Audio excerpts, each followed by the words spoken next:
ओम शांति। आइए सभी मिलकर सुनते हैं कहानी पंडित की।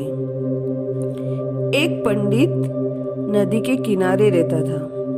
वह इतना ज्ञानी था कि दूर और पास के कई पंडित उनसे सलाह लेने आते थे। वे पंडित पर आदर और सम्मान की वर्षा करते थे। दूसरे किनारे पर एक लक्ष्मी नाम की दूध वाली रहती थी, जो पंडित को दूध बेचती थी। उसका दिन व्यस्त रहता था। वह सुबह जल्दी उठकर दूध निकालती, अपने वृद्ध माता पिता के लिए भोजन पकाती और उसके बाद दूध बांटने बाहर निकल पड़ती। उसे एक नाव पर नदी पार करनी पड़ती थी। एक दिन पंडित उसका इंतजार कर रहा था। आखिर वह आई। तब बोला, ओहो लक्ष्मी, तुम अंत में आ ही गई। मैं तुम्हारा प्रातःकाल से इंतजार कर रहा था। मुझे कल से दूध सूर्योदय से पहले चाहिए। अगली सुबह लक्ष्मी भोर शुरू होते ही किनारे पर दौड़ी, लेकिन नाव वाला देर सुबह तक नहीं आया। लक्ष्मी ने नाव वाले से जल्दी करने का आग्रह किया, क्योंकि उसे जानकारी थी कि पंडित दूध के लिए इंतजार कर रहा होगा। पहुंचने पर पंडित ने शिकायत की कि तुम दोबारा देर से आई, क्या हुआ? लक्ष्मी माफी मांगते हुए बोली कि पंडित जी, नाव वाला देरी से आया। उस दिन पंडित का मिजाज खराब था। वह चिल्लाया, बहाना मत सुनाओ। तुम मेरी इच्छा का अनादर करने की हिम्मत कैसे की? तुम्हें नहीं मालूम कि मैं कितना महान हूँ? लक्ष्मी ने रोना शुरू किया, लेकिन पंडित ने एक भी नहीं मानी। क्या तुम जानती हो मैं कितना विद्वान हूँ? तुम केवल एक दूध वाली हो।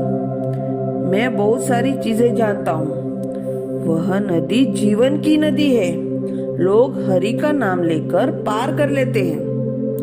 लक्ष्मी ने पंडित के शब्दों को बहुत गंभीरता से लिया और अगले दिन समय पर आने का वादा कर वह चली गई। उसने सोचा कि मैं पंडित जी के कहे अनुसार हरि का नाम लेकर नदी पार कर सकती हूँ। यह बात पंडित जी ने पहले क्यों नहीं बताई? अगले दिन लक्ष्मी पंडित के घर सूर्योदय से पहले ही पहुंच गई।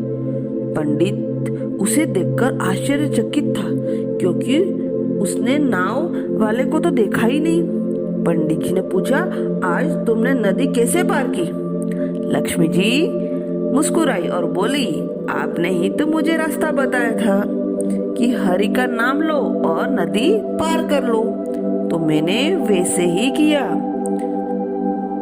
यह तो असंभव है, पंडित चिल्लाया और उसे फिर से नदी पार करने के लिए कहा।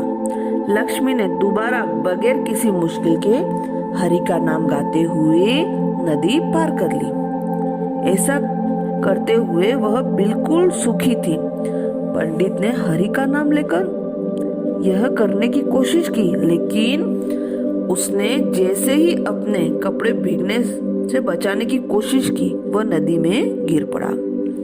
लक्ष्मी चकित थी।